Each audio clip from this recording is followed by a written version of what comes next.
Vi har lavet en analyse af indenfra Anders Agger, den del, der hedder Syg Ungdom. Og det afsnit, som vi har taget udgangspunkt i, det er afsnit 1, som er udgivet den 10. april 2024, hvor at instruktøren det er Anders Agger.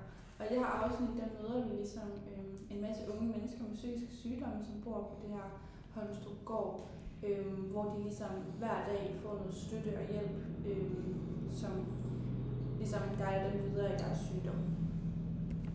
Og anslaget, det har vi fra 0 til 5 minutter henne, og dokumentaren, det er den deltagende dokumentar, eftersom at Anders Agger, instruktøren, også er intervieweren og med rundt og se til de unge. Han efterforsker lidt de unges lidelser, altså alle de her problemer, de har, og så har vi også nogle virkemidler, at han i starten, hører man en voice-over, at han læser et brev op for en af de her unge, Sebastian.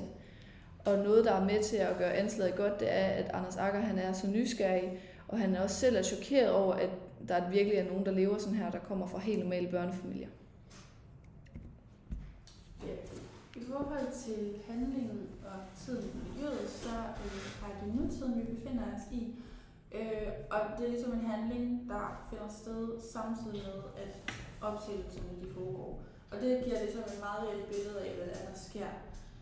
Og hvis vi kigger lidt på miljøet, så har vi det fysiske miljø, dokumentaren, som primært er et indemiljø, hvor vi får rigtig mange optagelserne inde på de her beboers værelser, og også inde i køkkenet, hvor vi ser, at de sidder og spiser i de her faste tidsrum. Og derudover ser vi også et udemiljø, fordi at Anders han går nogle ture med de her unge, hvor han ligesom stiller spørgsmål til deres diagnoser og sådan noget. Der kan vi også se på det øverste billede til højre ved 4 minutter og 2 sekunder inden, at der er noget at gå med ham med Sebastian, hvor de står ved den her vej, og jeg er rimelig sikker på, at det er her, hvor de snakker om, at stemmerne fortæller Sebastian, at han skal løbe ud foran en bil og sådan nogle ting. Og så det sociale miljø, det er sådan meget belastet. Altså der er rigtig mange unge, som har hver sine behov, og der er mange diagnoser at tage hensyn til på sådan et bosted som Holmstrup Gård.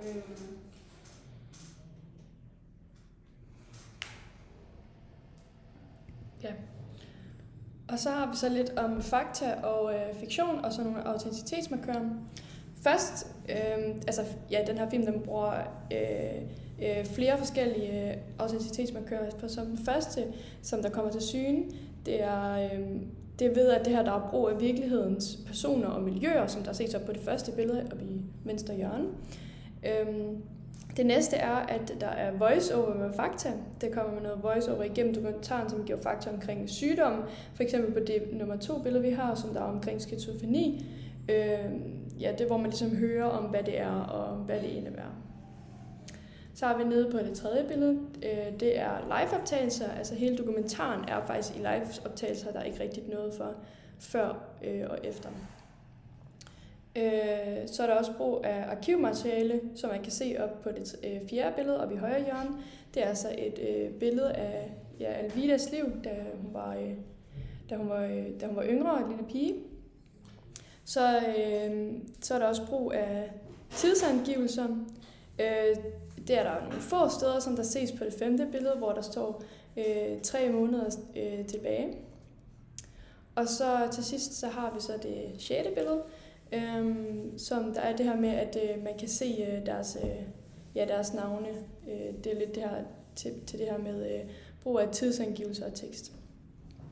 Og på den måde kan jeg ligesom konkludere, at der er mest brugt fakta, da der er sådan et forhold til virkeligheden, dramaturgi og fremtid, altså der bliver ikke tilbageholdt viden.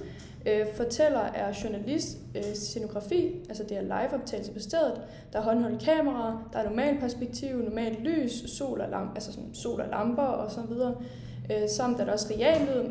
Dog er der også få fiktionskoder med, for eksempel at det her med, at man hører voice-over, og der er nogle effektlyde der i starten, hvor at han går sammen med Sebastian.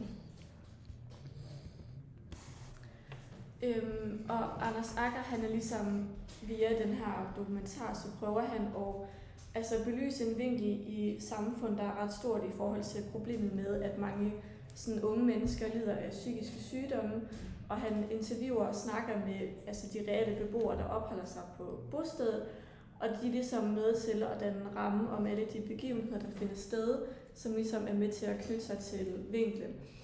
Og hvis man så kigger på aktantmodellen, der er subjektet Anders Agger ham selv. Det er ligesom ham, der har med projektet at gøre, og det er ham, der leder hele dokumentaren.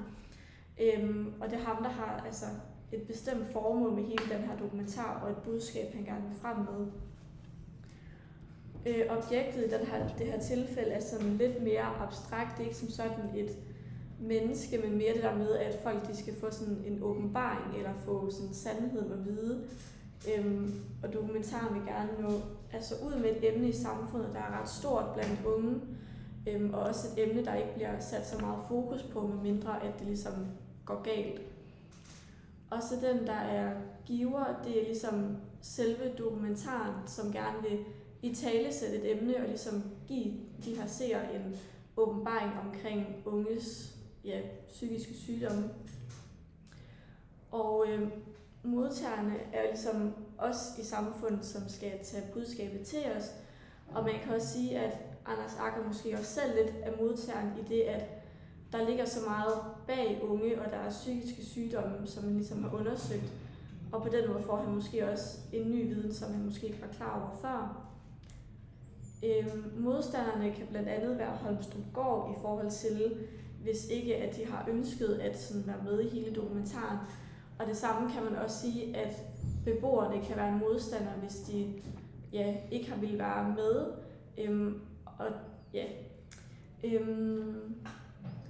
Og så hjælper, der kan man sige, at Anders Agger han får rigtig meget hjælp fra de unge, når han snakker med dem, og de ligesom er med til, at han får hele historien frem.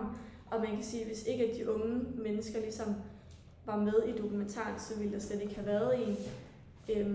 Og så kan man også sige, at samtidig så har de også fået lov af selve bostedet til ligesom at måtte filme hele dokumentaren. Og projektaksen, der kan man sige, at selve hovedhistorien er jo unge og deres psykiske sygdomme, og så også hvordan det hele ligesom forholder sig hos dem, og at alle ligesom kan være forskellige og reagere forskelligt på, hvilken sygdom det er. Og konfliktakse, der kan man sige, at beboerne på bostedet er ligesom hans hjælper, men de kan også yde en vis modstand i dokumentaren. For eksempel ligesom man ser i starten, hvor at man ligesom får det her brev læst op, og senere hen der ligesom finder ud af, at 3 måneder længere hen i dokumentaren, så kan Sebastian ligesom ikke være med mere. Og det er bare det her med, at det er jo et spørgsmål om, hvor meget de unge mennesker kan klare de her med psykiske sygdomme, indtil at det ligesom, om de kan holde til oplevelsen med at være med i dokumentaren, og ligesom på en eller anden måde blive udsat, eller hvad man skal sige.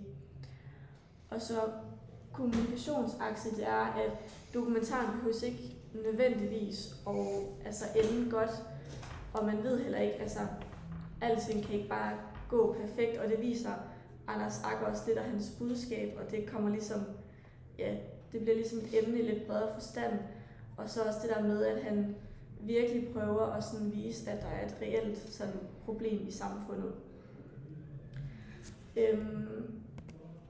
Og så kan man sige, at blandt andet ethos er meget sådan en del af dokumentaren i det, at det bliver talt meget troværdigt. Man kan ligesom, det er personer, der har de her psykiske sygdomme.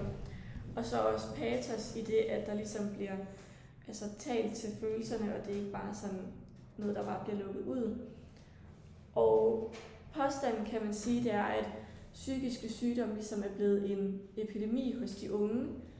Og et belæg for det kunne være, at børn konstant mistrives og ligesom tit når sådan et dødpunkt i deres liv.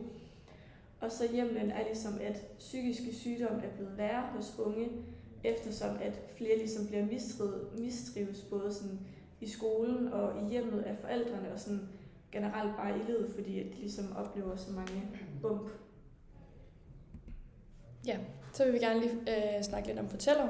Og her vil jeg gerne argumentere for, at det er en personfortæller, fordi at man ligesom ser hele den her fortælling, hele synsvinkel, det ser man for Anders Aggers synsvinkel. Man ved ikke mere Man ved ikke mere, end hvad han gør. Og det er også derfor, han går rundt i huset på Holstebro og snakker med de her beboere. Det er ligesom at få finde mere viden, både til sig selv, men også til publikum. Så derfor kan man godt sige, at i det, at vi ved det samme som ham, så er det en personalfortæller. Ja, og så i forhold til kilder, der bruger Anders Agger erfaringskilder i og med, at han interviewer de unge, som bor på opholdsstedet. Og de kan dermed være med til at fortælle om, hvordan det er, og hvordan det er at være på opholdsstedet. Og de fortæller om deres psykiske lidelser, og hvordan de har det. Og det er blandt andet Sebastian og Vilda, og, som er med som erfaringskilder.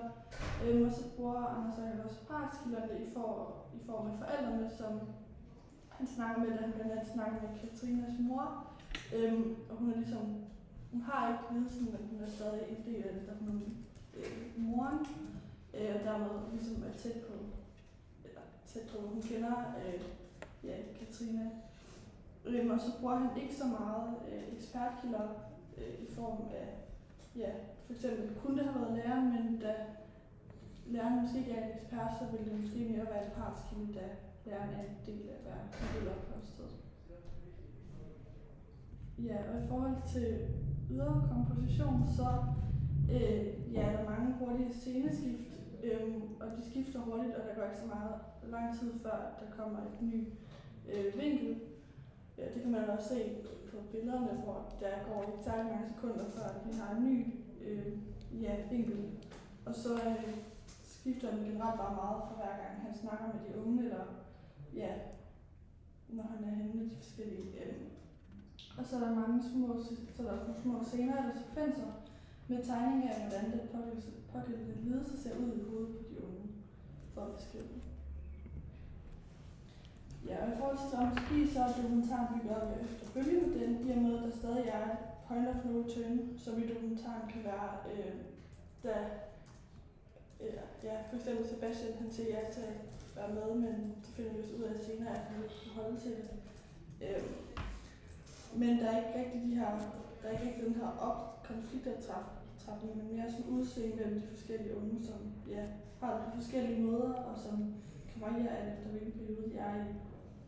Og ved at bruge bølgemodellen, så bliver dokumentaren også mere realistisk og troværdig. Og i forhold til fremdriftsmidler, så er der en konflikt i dokumentaren, som er den her psykiske lidelser blandt de unge, og hvordan deres liv ligesom blev eller bliver forandret. Og det kan ligesom være spændende for seerne at se, hvordan de unge udvikler sig, og hvordan deres hverdag er meget uforudsigelig, fordi den afhænger meget af deres tilstand. Og i forhold til identifikation og indlevelse, så ser en forholdsvis nemt ved at sætte sig ind i, hvordan de unge har det, og hvordan det ligesom vil være at gå fra, at være normalt til at have den her psykiske lidelse. Og specielt unge må kunne identificere sig, eller i hvert fald have en forståelse for, hvordan de unge på opholdsstedet har det, og hvad det er, de går igennem, og måske hvad det er, de går glip af. Og så kommer der også nogle hints i dokumentaren, og der kan vi i hvert fald sige i starten, hvor vi får at vide, at Sebastian han er nødt til at sige fra, fordi han til sidst ikke kan styre det mere, og er nødt til at komme sted, hvor han kan få hjælp. Og så er der også selv et playoff, hvor vi ligesom i starten også igen får den her lydindtagelse med Sebastian, og vi kan ikke vide, om det er ham, der bliver hentet med ambulancen, men det kunne eventuelt være ham. Og så sidst er den her surprise, også med ambulancen, da den ligesom kommer, hvor man ikke rigtig ved det, og man ved ikke, hvad der sker, og der er ikke rigtig nogen, der ved, hvad der er sket. Ja, og så lige hurtigt en smule om fremstillingsformer. Fordi at den hovedsagelige ting af fremstillingsformer, der er med i den her dokumentar, det er interview. Det han gør så mest i, og hele det egentlig stort set hele dokumentaren handler om det interview. I første afsnit her, der snakker han med Sebastian, Alvida og Katrina, hvor at han egentlig bare sidder og har en samtale med dem for at lære dem bedre at kende og lære mere om deres sygdom. Så har vi klipning over i den første, der kan man se konnotationsklipning, som er det her, når man går, hvor man klipper med lyden-agtigt. Man kan se, at klipningen går lydens vej, så når han står og snakker, så bliver det klippet over på den, han snakker til. Og så har vi dækbilledet, og det bruger han rigtig meget, da han, når han skifter mellem de her interviews, så kommer der lige pludselig et billede op af et eller andet, eller for eksempel det i eksemplet her, der er der et billede, lige pludselig filmer han ude på gården igennem et træ, og så skifter han over til noget andet. Og så har vi krydsklipning, som er lidt det samme, der hvor han går fra det ene interview, og så tilbage til Sebastian igen. Det gør han også rigtig mange gange igennem. Ja. Og så har vi lyd. Da der er interviews, og man ligesom er med på stedet, så er det mest det, der er brugt, det er real lyd. Og så, men der er også nogle steder, hvor der bliver brugt asynkron lyd, som der er underlægningsmusik, da hun snakker med pigen om det der band, og så er der også sådan lidt lydeffekter, da man hører Sebastians stemmer, sådan et eksempel på de her stemmer. Og så er det selvfølgelig også i anslaget, hvor han læser brevet op. Ja, og hvis vi skal kigge lidt på nogle symboler i den her dokumentar, så er der meget det her med, når at Anders han sidder inde på værelserne med nogle af de her unge mennesker, så er der rigtig, rigtig rodet, og det kan ligesom sådan lidt afspejle den rod, de har i hovedet. Altså det her med, at de flytter lidt problemet fra et sted til et andet, og så roder de fysisk, når de også roder psykisk.